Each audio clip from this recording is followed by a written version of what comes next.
কালকে আমির খসরু মাহমুদ চৌধুরী বলেছেন যে তফসিল ঘোষণা হলেই যে নির্বাচন হয়ে যাবে, হ্যাঁ, বিষয়টা আসলে তা নয়। হ্যাঁ, এত সহজ বিষয় নয়।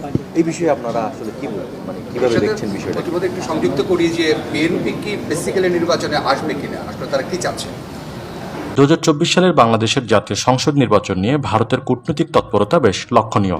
গত কয়েক মাসে আওয়ামী লীগ, বিএনপি এবং জাতীয় পার্টির সঙ্গে বৈঠক করেছে ভারত সরকার। আর নির্বাচনের ট্রেন কারোর জন্য দাঁড়াবে না। 14 সালের নির্বাচনের ট্রেন যেমন কারোর জন্য দাঁড়ায়নি, 18 সালের নির্বাচনে বিএনপি পাদানিতে বসে। এবার চূড়ান্ত ধাপের আন্দোলন শুরু করতে যাচ্ছে বিএনপি। এজন্য দলের মধ্যে সুদৃঢ় ঐক্য নিশ্চিত এবং রাজধানী ঢাকা সহ আশেপাশের জেলাকে পুলিশ আমাদেরকে অনুমতি দিক বা না দিক, সহযোগিতা করুক বা না করুক, আমরা এই ফ্যাসিস্ট বিরোধী আন্দোলন এবং সংগ্রাম মাঠে চালিয়ে যাব। আসসালামু আলাইকুম, আপনারা সবাই কেমন আছেন? আশা করছি সবাই ভালো আছেন। তো আমি আপনাদের কাছে দেখাবো আগামী জাতীয় নির্বাচনকে কেন্দ্র করে একই বার্তা দিলেন নেতাকর্মীরা, যা আপনারা শুনলে অবাক হয়ে যাবেন। তো আজকের ভিডিওটি অত্যন্ত গুরুত্বপূর্ণ। তো আমি আশা করবো যে আপনারা সম্পূর্ণ ভিডিওটি দেখবেন, আর এই সম্পূর্ণ ভিডিওটি দেখলেই বিস্তারিত জানতে পারবেন। আর এই ভিডিওটি দেখানোর আগে আপনাদের কাছে আমার ছোট্ট একটি রিকোয়েস্ট, আপনারা যদি আমার চ্যানেলে নতুন হয়ে থাকেন তাহলে নিত্য আপডেট নিউজ সবার আগে পেতে আমার এই চ্যানেলটি সাবস্ক্রাইব করে আমার সাথেই থাকুন। আর এখন চলুন কথা না বাড়িয়ে আমরা ভিডিওটি দেখে আসি। এবার চূড়ান্ত ধাপের আন্দোলন শুরু করতে যাচ্ছে বিএনপি। এজন্য দলের মধ্যে সুদৃঢ় ঐক্য নিশ্চিত এবং রাজধানী ঢাকা সহ আশেপাশের জেলাকে সাংগঠনিকভাবে শক্তিশালী করতে বিশেষ পরিকল্পনার নির্দেশ দিয়েছেন দলটির সিনিয়র নেতারা। 3 সেপ্টেম্বর রাতে রাজধানীর গুলশানে বিএনপির চেয়ারপারসনের রাজনৈতিক কার্যালয়ে হাইকমান্ডের সঙ্গে রুদ্ধদ্বার বৈঠকে দলের সিনিয়র নেতারা এ মতামত দেন। বৈঠকে একজন নেতারা বলেন, 29 জুলাই ঢাকার প্রবেশপথে অবস্থান কর্মসূচি ছিল আন্দোলনের প্রথম ধাপ, এখন চূড়ান্ত ধাপে যেতে হবে। এই সময় বিশেষ প্রয়োজন ছাড়া নতুন কমিটি গঠন প্রক্রিয়া বন্ধ রাখতে হবে, তা না হলে দলে বিভক্তি বাড়বে, ফলে আন্দোলনের নেতিবাচক প্রভাব পড়তে পারে।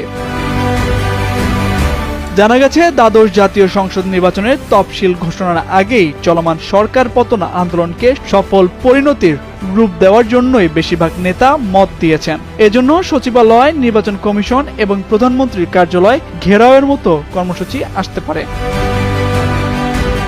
বিশেষ প্রয়োজন ছাড়া হরতাল কর্মসূচিতে না গিয়ে চলমান শান্তিপূর্ণ আন্দোলন অব্যাহত রেখে ঢাকা ও এর আশেপাশের জেলার সাংগঠনিক শক্তি বৃদ্ধিতে বিশেষ পরিকল্পনা গ্রহণ করার পক্ষেও মত দিয়েছেন দলটির নেতারা। কোনো অবস্থাতেই হঠাৎ করে কোনো সিদ্ধান্ত নেওয়ার পক্ষে নন তারা। এই অবস্থায় বাংলাদেশের গণতন্ত্র ফেরাতে আন্তর্জাতিক সম্প্রদায়কে পাশে দাঁড়ানোর আহ্বান জানিয়েছেন বিএনপির মহাসচিব মির্জা ফখরুল ইসলাম আলমগীর। তিনি বলেন, দেশের চলমান সংকট শুধু বিএনপির একার বিষয় নয়, এটা আজ সমগ্র বাংলাদেশের সবচেয়ে বড় বিষয়। তাই বাংলাদেশের মানুষকে গণতন্ত্র ও ভোটের অধিকার ফিরে দিতে পাশে দাঁড়ানোর আহ্বান জানান তিনি। নিউ ইয়র্ক টাইমসে প্রকাশিত প্রতিবেদনের প্রসঙ্গ টেনে মির্জা ফখরুল বলেন, পত্রিকাটি পরিষ্কার করে বলেছে, ধীরে ধীরে গোপনে নীরবে বাংলাদেশের মানুষের গণতান্ত্রিক অধিকার কেড়ে নেওয়া হচ্ছে।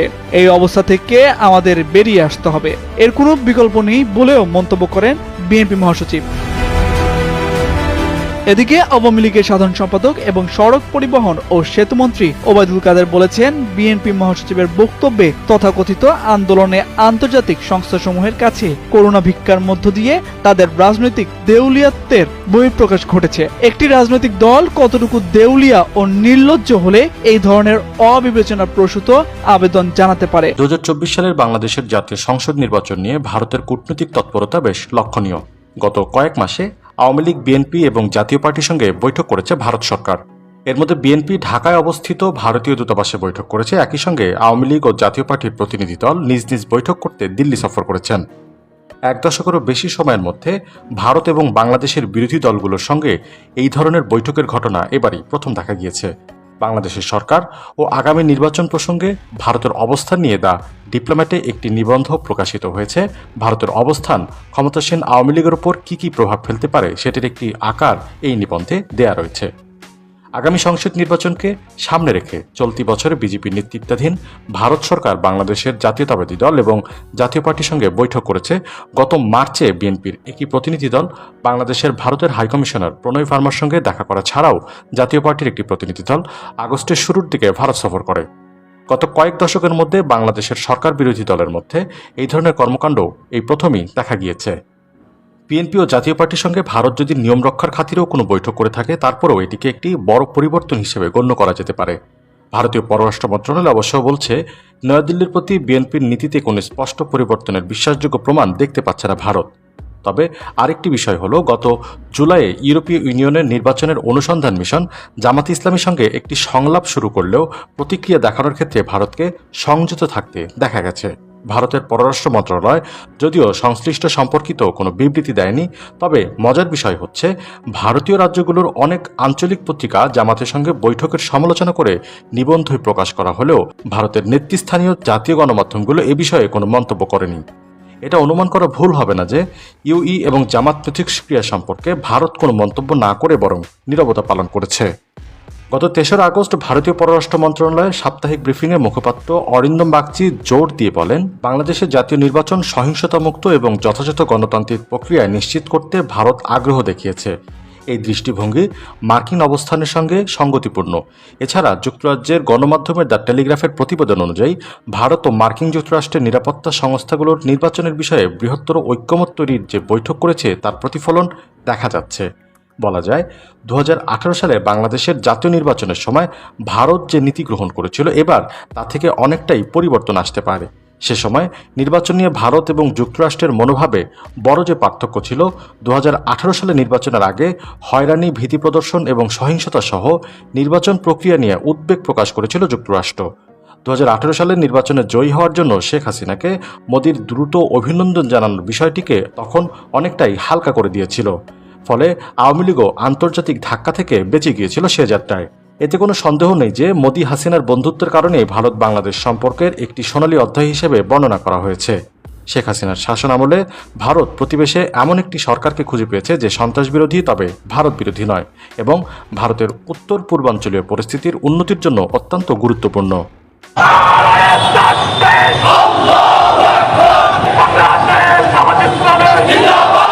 দীর্ঘ 10 বছর পর গত 10 জুন রাজধানীতে সমাবেশ করে আলোচনায় আসে জামায়াত। এরপর রাজধানী সহ বেশ কয়েকটি বিভাগীয় শহরে সমাবেশ করতে চাইলেও প্রশাসনের অনুমতি পায়নি দলটি। তবে সামনে আর অনুমতির অপেক্ষা করবে না তারা। সেপ্টেম্বরের শেষ দিকে সরকার বিরোধী আন্দোলনে থাকা দলগুলোর সঙ্গে একত্রে বড় কর্মসূচি নিয়ে মাঠে নামতে চায় জামায়াত। পুলিশ আমাদেরকে অনুমতি দিক বা না দিক, সহযোগিতা করুক বা না করুক, আমরা এই ফ্যাসিস্ট বিরোধী আন্দোলন এবং সংগ্রাম মাঠে চালিয়ে যাব। জাতীয় ঐক্যের ভিত্তিতে কর্মসূচি আসবে এবং এই যৌথ কর্মসূচির মাধ্যমেই এই সরকারের পতন নিশ্চিত হবে। বিএনপির সাথে আমাদের সম্পর্ক সবসময় ভালো ছিল, এখনো ভালো আছে। একই দাবিতে যুগপত বা ঐক্যবদ্ধ আন্দোলন, সেটির জন্যই উদ্যোগ নেওয়া হচ্ছে, আলাপ আলোচনা চলছে এবং অচিরেই এটার একটা রেজাল্ট আপনারা পাবেন। ছাত্র সংগঠনগুলোকেও আন্দোলনে সম্পৃক্ত করার কথা জানান এই জামায়াত নেতা। এখন আমরা চেষ্টা করছি ইসলামী ছাত্র শিবির এবং জাতীয়তাবাদী দল সহ সকল ছাত্র সংগঠন যেন এক মঞ্চে একই দাবিতে সরকার পতন আন্দোলনে শরিক হতে পারে, সে উদ্যোগ নেওয়া হচ্ছে। তিনি বলেন, 10 জুনের সমাবেশের উপস্থিতি দেখে ভয় পেয়ে পুরানো দমন নিপীড়ন নীতিতে ফিরে গেছে সরকার। অনেকে তো মনে বলতো যে জামাত নাই, আমাদেরকে উদ্যোগ দেওয়া হয়েছে রাত্রে 10টার পরে একটা নির্ধারিত জায়গায় আমরা জনসভা শুরু করেছিলাম এবং আমাদের চিন্তার বাইরে, ক্যালকুলেশনের বাইরে সেখানে লক্ষ লক্ষ মানুষ এসে হাজির হয়েছে এবং এটা দেখে তারা হতচকিত হয়ে গেছে, তারা ভয় পেয়ে গেছে। জনমত যেটা প্রকাশিত হয়েছে সেই জনমতকে ভয় পেয়ে পরে তারা আবার সেই পুরানো দমন নীতির দিকে তারা চলে গেছে। সরকারের সঙ্গে সমঝোতার কথা অস্বীকার করে তিনি বলেন, এই সরকারের অধীনে কোনো ধরনের নির্বাচনে যাবে না জামায়াত। এ সমস্ত বক্তব্য তো একেবারেই গুজব এবং অপ্রাসঙ্গিক। জামাত ইসলামী এই সরকারের অধীনে কোনো ধরনের নির্বাচনে যাবে না। সরকার প্রমাদ গুনছে, সরকার ভয় পেয়েছে, ভয় পাওয়ার কারণে এখন সে মরিয়া হয়ে গেছে। এই সরকার একেবারেই জনগণের ম্যান্ডেট ছাড়া একটি সরকার। তাদের একমাত্র লক্ষ্য হচ্ছে বাংলাদেশের যে অর্জন ছিল সেই অর্জনগুলোকে কেড়ে নেওয়া, তা তারা নিয়েছে। কিছুদিন আগে আমরা যখন এক দফা দাবি দিলাম, সে দাবিতে বলা হয়েছিল যে এই শেখ হাসিনার নেতৃত্বের সরকারের পদত্যাগ চাই। তো উনি খুব জোরে সোরে বললেন, কেন পদত্যাগ করতে হবে, কেন আমার কি অপরাধ মনে আছে নিশ্চয়ই আপনাদের? মনে আছে আপনাদের? অপরাধ আপনার অনেক, সেটা বেহিসাবি, বেগায়ের হিসাব। কিন্তু একটা অপরাধ বলতে চাই খুব জোরে সোরে, যে আপনি বাংলাদেশের যে গণতান্ত্রিক আত্মা, সোল, সেটাকে আপনি হত্যা করেছেন। এটা আমরা ভুলে যাই। এটা আওয়ামী লীগের চরিত্র। তারা কখনোই গণতন্ত্রে বিশ্বাস করে না। যা বলে, মুখে বলে, ক্ষমতায় আসার জন্য যেটুকু প্রয়োজন সেটুকু বলে, কিন্তু ঠিক গণতন্ত্রের বিরুদ্ধের কাজগুলো করে। আজকে কথা বেশি নয়, কথা একটাই, যে এই সরকারকে ক্ষমতা থেকে সরাতে হবে।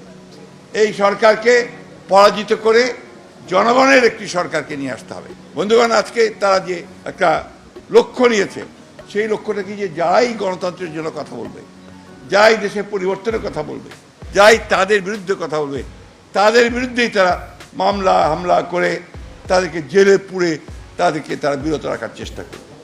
কিন্তু এটা ইতিহাস বলে যে মামলা করে, হামলা করে, জেলে পুরে কখনো গণতন্ত্রের যে আন্দোলন, মানুষের মুক্তির যে আন্দোলন, তাকে বন্ধ করে রাখা যায় না। বন্ধুগণ, আজকে আপনারা এই আন্দোলন শুরু করেছেন, দীর্ঘ 1 বছরের বেশি হচ্ছে, আগস্ট মাস থেকে শুরু হয়েছিল বর্তমান আন্দোলনটা।